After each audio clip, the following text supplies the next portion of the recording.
Okay, can do a little video on testing the tubes that came out of the Ampeg Gemini 1 G12, the ones that maybe I was overexcited about, and the others. In particular, there's a couple of Bugle Boys in there, 12AX7s, and a Telefunken West Germany, made West Germany. That's that one, and a couple Bugle Boys. We got the 6 FQ7 or a CG7, not sure how it's labeled. That's the same thing, the 7199 and the 27591. I'm using a Hickok tube tester, and if for those of you who are tube tester haters, stop the video right now. There's a lot of debate about tube testers, and there's valid debate. The bottom line for a lot of people is they feel that using a tube tester is only going to give you a certain amount of results. It doesn't. These type of tube testers. This is a Hickok 800. It is a dynamic mutual conductance tube transistor tester. I think it's mid-60s, something like that. It actually has tubes in it that run it. There's a couple different rectifiers. One's a mercury vapor, and one's a 5Y3, very common. At any rate, they don't necessarily test the tubes at very high voltage or working voltages, and that's true for a lot of them. There's modern ones, and there's other testers that may. A lot of people think that many a good tube have been thrown out because of results gotten on the tube tester. And that's probably true. I generally use it for two reasons. One is, it will tell me if a tube is very bad. A tube that I don't want to necessarily, or not necessarily, don't want to put into an amp. It may have a short. It may have a dead filament. Why even bother if the filaments are dead? This will test if the filaments are working. The other reason I like doing it, it's fun. I don't know, I just kind of like it. I feel like living back in the 50s or something, checking tubes.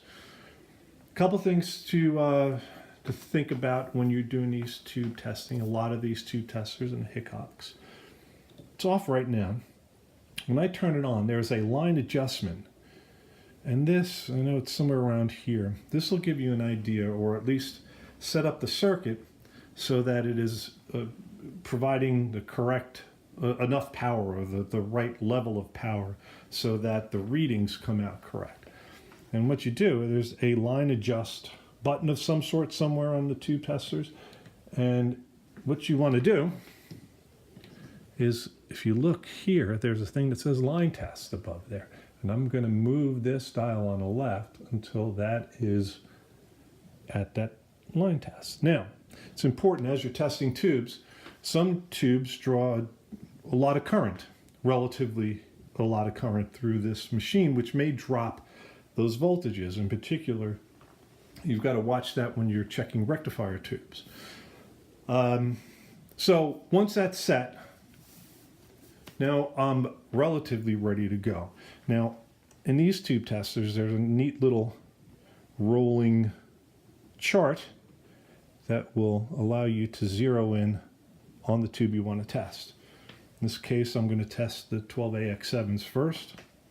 It gives you a bunch of different readings. It tells you what filament voltage. In this case, the 12AX7s are 12.6 volts filaments. That's important. I guess it's okay if you're low, but if you're over voltage, you'll burn out the filaments in the tube if you do that incorrectly.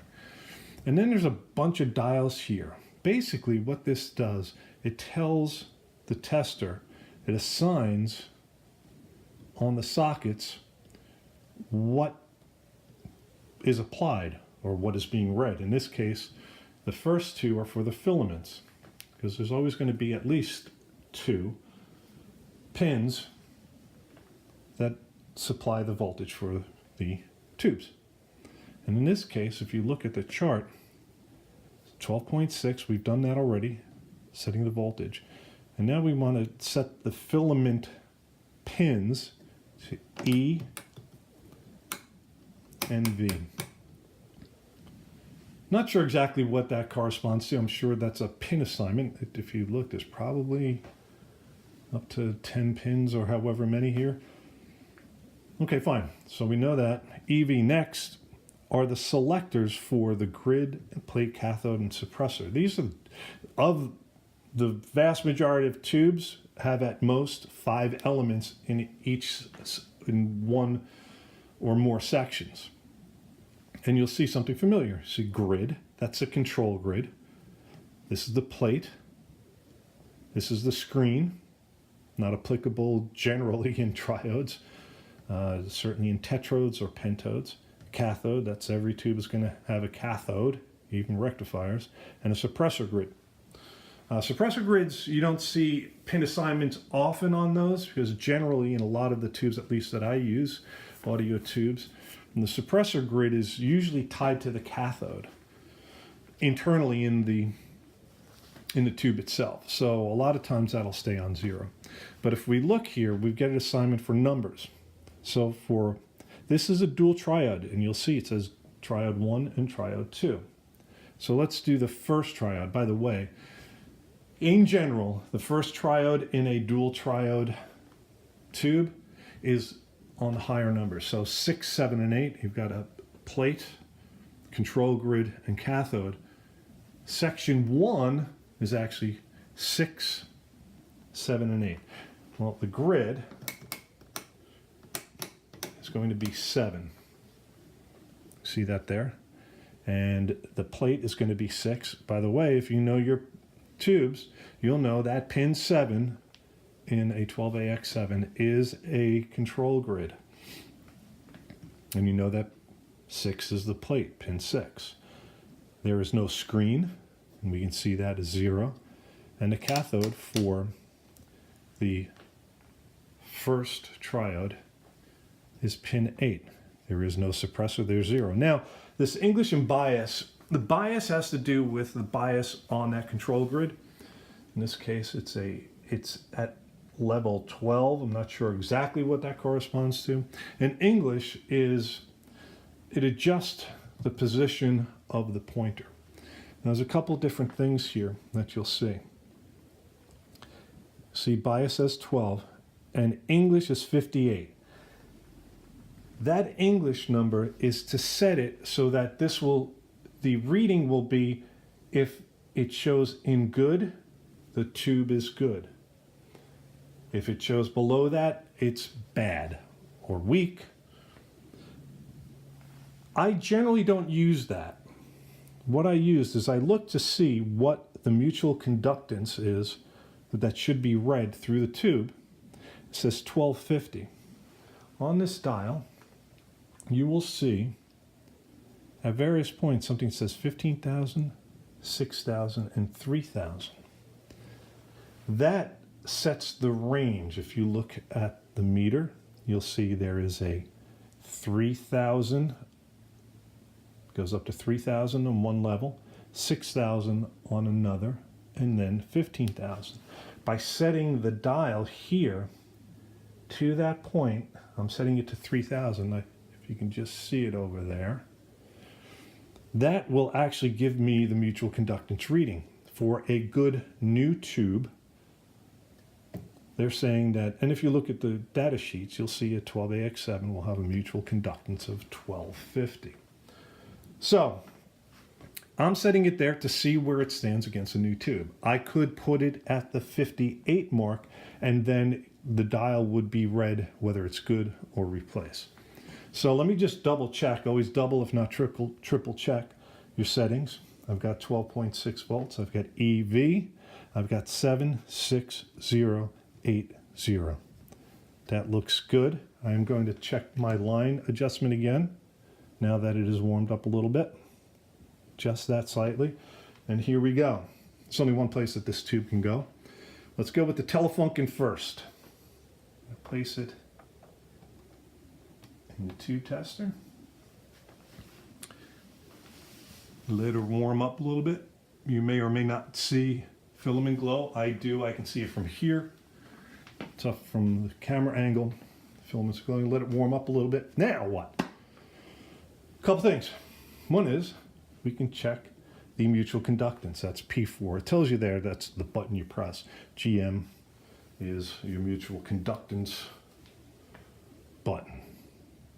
Another thing is, this also allows you to test for shorts.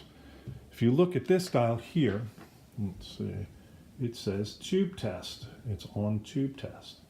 But there's also points through the tube that will be checked to see if there's any leakage between elements.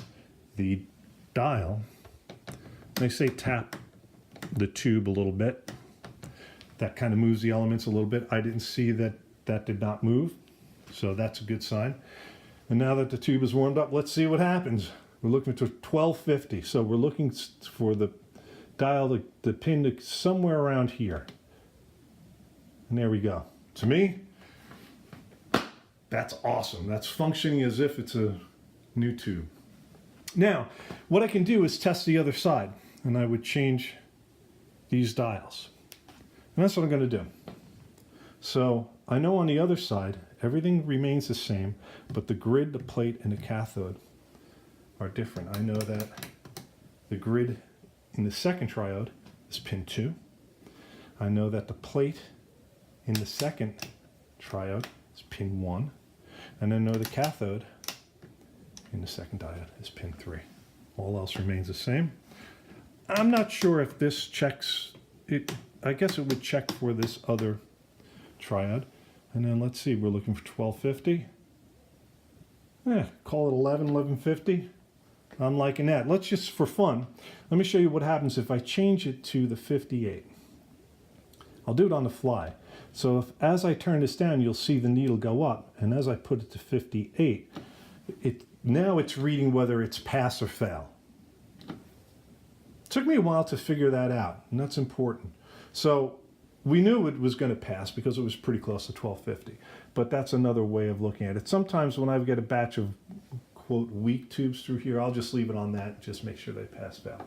All right, let's try one of the bugle boys. So we saw where that telefunken on both triodes were fairly equal, fairly close, say 1100 to 1200. We're going to test that. Sometimes you'll see the filaments light up a little bit as they first go in. That's okay.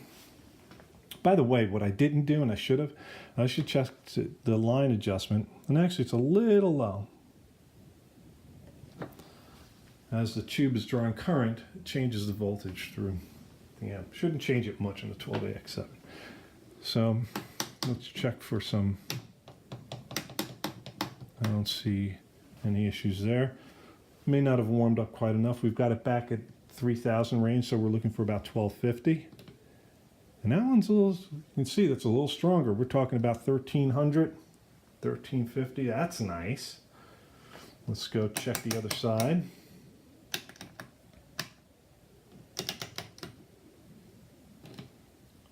And that one's a little weaker than the other side, but certainly good. That's awesome. Let's just quick check. Very rarely have I ever seen any old 12AX7 with any shorts in the tube. All right, here we go. This is the other Amperex bugle boy. Yeah, boy. All right. I'm gonna warm up a little bit. Check the line adjust. Yeah, good enough for tube amplifiers.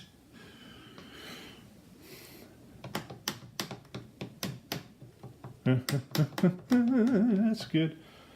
Maybe it'll warm up enough. Let's see. I'm going to say if I wait a little bit, maybe we'll go a little further, but I think that's probably at least at 90% of where it's going to be, which is good. We're talking about 1200 or so. Let's try the other side. So I'm pretty well pleased.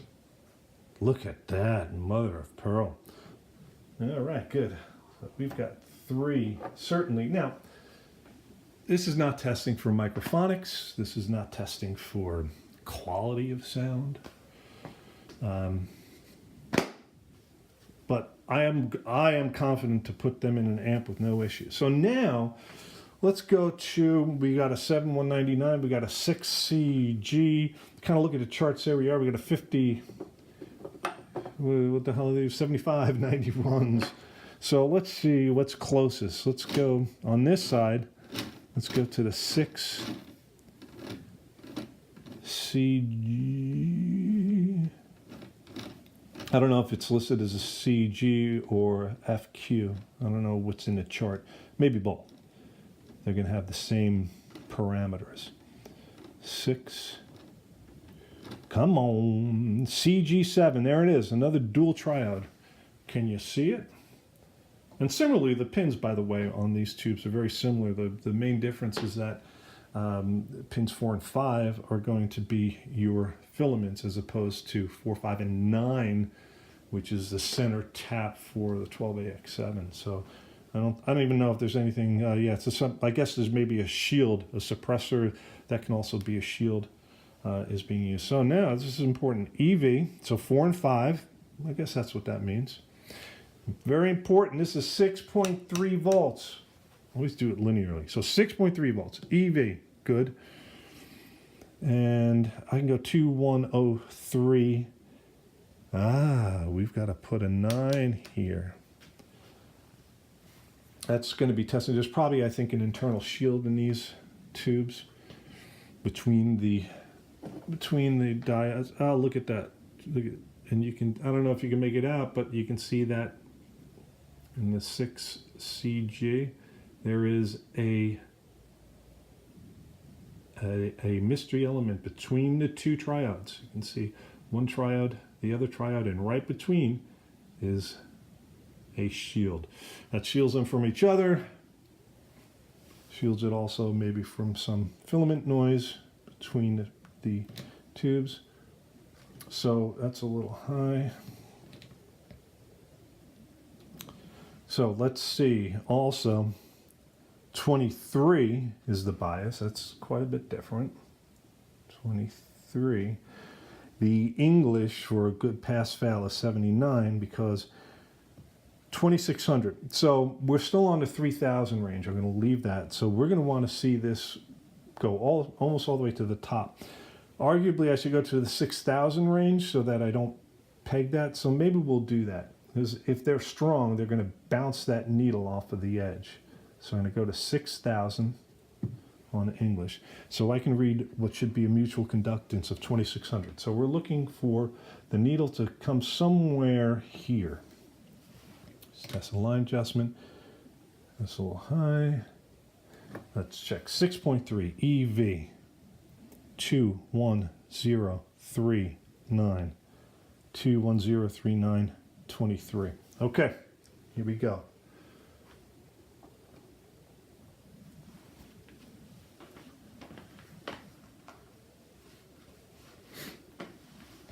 Let it warm up a little bit. Check. Yeah, drawing a little current, so I got to turn that up a little bit. Let's see if I'm getting any bouncy. Nope. And let's see what our mutual conductance is. So there it is. I'll take that. We put it on the 3000 range. Should come up pretty close to the end here. All right, I'll take it. I'll take it. Let's try the other side. 7, 6, 0, 8, 0, 8, 9. Let's check.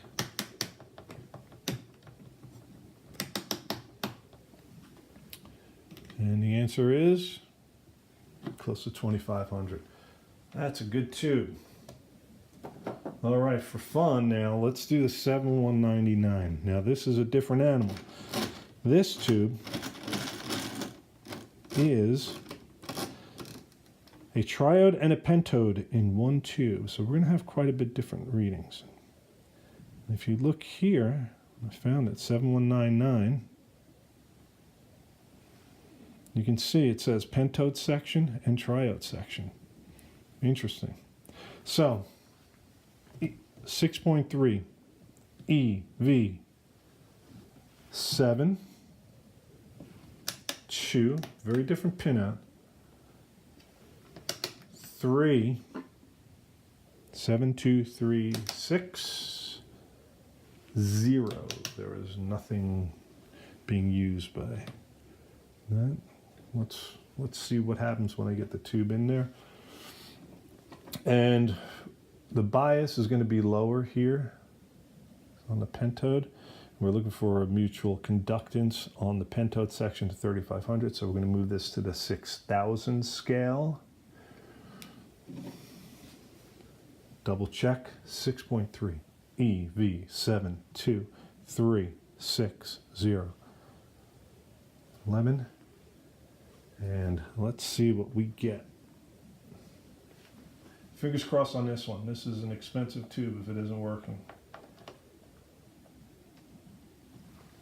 Or will require me to rewire the amp to accept different similar tubes. All right, check the line adjustment. That looks good. Sometimes I've seen these. That's good. I'll warm up a little bit more. Let's take a quick peek though. We're looking for 3500. We're looking for it to somewhere around here.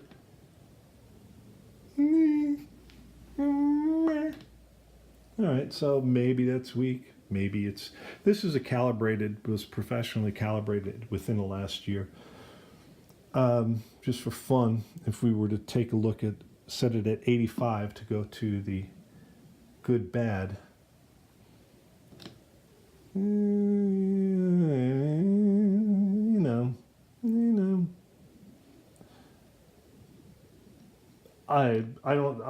There's nothing wrong with the tube from my point of view that's going to make me not put it in the amp. But one could say, based on this, that tube is a little weak on the pentode side. Pentode, in this case, in this amp, is used as the phase inverter. No, it drives into the phase inverter, I think. I think the triode side is the phase inverter. We shall see. So now we're going to take a look at the triode section. So we've got 6.3 EV. Of course, that's going to be the same. The filament hasn't changed. So we've got 9, 1, 0. That makes sense. There's no screen in a triode. 8, 0. And we're talking about 30 for the bias. And we're looking for a mutual conductance of about 2100. So we're going to leave it on, we're going to put it back down to the 3000 scale. We are going to check for shorts on this end. That's good. And we're looking for this to hit about 2100. So somewhere, we're on the 3000 scale, so somewhere around there. All right, I can live with that. Okay. Well, let's do, since we're rolling, might as well do the 7591s. Let's see, are they in here? 7591, yes. Now, these are pentodes. Well, actually, they're beam tetrodes. 4 elements. There's only one section in these. There's a power tube. And let's see, it's telling me 6.3. JR. Finally got something with a different filament pins. And if I recall correctly on these, the filaments similar to the 6L6 or 6V6 are pins 2 and 7. Sorry about that. We're back. Had a little glitch in the video, little noise, a couple phone calls coming in. So where were we? We were talking about the 7591 tubes. Let's just make sure that I've got this all set up the way it was before. We want to adjust the line. So now, what's important to realize about the 7591s, a lot of people compare them to 6L6, 6V6 type of tubes, which is not a bad comparison. They're somewhere in between the 6V6 and the 6L6 in power. Supposedly they were tubes that back in the 60s were developed in answer to the popular amps coming out of Europe that were using EL34s. An EL34 tube It's got about a 25 watt plate dissipation maximum. A 6V6, which this is not, has about a 12 watt maximum plate dissipation. A 6L6 GEC, which is the heaviest duty of the 6L6s, would have somewhere around 30 watts. So there was a big gap between the 6V6 and the 6L6. And some say that this 19 watt tube, max plate dissipation, the 7591, was an answer to that, the popularity of the EL34 type of amps, such as Marshalls, high watts, Voxes for that matter, particularly Voxes. Those were the earliest ones with the Beatles. So let's see. A big thing though with these tubes is that the pin out configuration is different. It's close, but you cannot drop these tubes into an amp that was designed for a 6V6 or 6L6, and vice versa. You can't drop in one of those tubes into an amp that's built for this. And the biggest difference is where the control grid is. Both tubes share similar filaments. As a matter of fact, if we look here, if I go to 7591, where'd you go? 7591. That's 6.3 JR. That is the same filament setup, pins 2 and 7, as you would find in a 6V6 or 6L6. However, the first and foremost biggest difference between the tubes is where the control grid is. That's where the signal comes in, it gets amplified. Or, yes, amplified. Let's just say that is pin 6, where in a 6V6 or 6L6, the control grid pin is 5. However, the rest of the tube is similar. There's one other difference. You've got a plate that's pin 3. That's the same as the others. You've got a screen grid that's 4. Now, I'm going to come back to that. And another big difference is the cathode on these tubes is on pin 5, where in the 6V6 or 6L6, the cathode is pin 8. And another big scary thing that could happen is on these tubes, pin 4 and pin 8 are tied together, and they are the,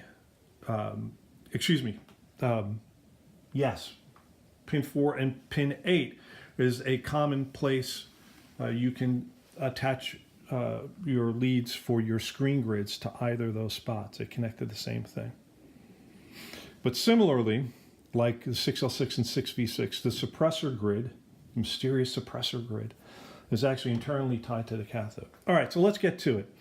We've got 10 and 90 is a pass-fail. We're looking for a transconductance of 6300, so I'm going to put it on the 15,000 scale. And let me just check the line adjustment again. Okay, we're nice and warmed up. Let's see what we get.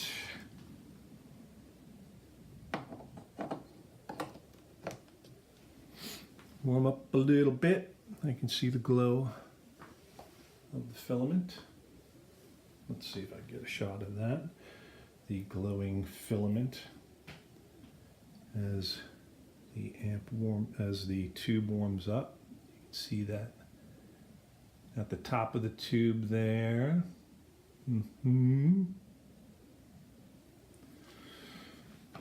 Okay, that should be good. Let's take a test. We should be looking for 6,300. So somewhere in this range, we want to see that line go up. By the way, these are single section tubes, so we're only testing one side. There's only one side. Yeah, okay. That's a little disappointing. It's holding. There's no leaks, no shorts in the tube. Let's try the other tube. So that was a little, one could call it weak. The tube test haters are going to yell at me for saying that that's, I'm not saying that's a bad tube, all right? I'm going to use it. We're going to check it out. We're going to see how it does. I have new 7591s. The nice thing about 7591s is that they are manufactured today. I think JJ makes them. I think I have JJ's. Some in stock, ready to go if necessary. So let's see. By the way, bias is a little off. Oy. That's not happy. I'm going to try the tubes out, see how they sound, compare them to a new set. But this tester tends to read, even though it's calibrated, tends to read pentodes, power tubes a little low. I've had plenty of success with tubes that are a little low, air quotes, but sound great in an amp. So let's see if it's warmed up any better. Yeah, it's not. We're going to go to the pass-fail, which is 90. Yeah, that's a little. Yeah, I don't know. We're going to test it. That's a little low. So, all right. Well, there you have it. Well, let's just check the line adjust, make sure. All right, so that's a little low. So if I bring the line adjust up a little bit and retest it, it's a little better. But still, certainly one could call that weak. We're going to see how it is. So there it is. We tested all the tubes.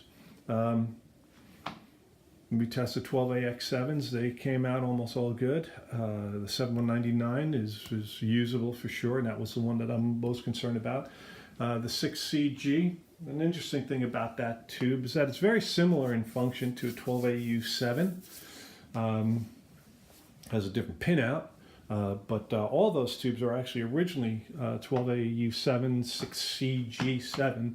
Were sort of replacements or upgrades or the next generation from an octal tube, an octal preamp tube, a 6SN7, which is they have similar plate resistances, similar plate currents, and that's why they're used a lot of times to drive reverbs, because 12AU7 and particularly 6CG7 can even handle even more plate current to help drive reverb. So that's why they're used often instead of 12AX7s, which cannot drive as much, or a 12AT7 for that matter. 12AT7 somewhere in the middle, I believe, for current. And 6CG7 can actually has the highest plate dissipation out of the three of those. All right. So anyway, there you go. Babbling on here. Let's wrap it up. All right. We'll see what we get. And there you go.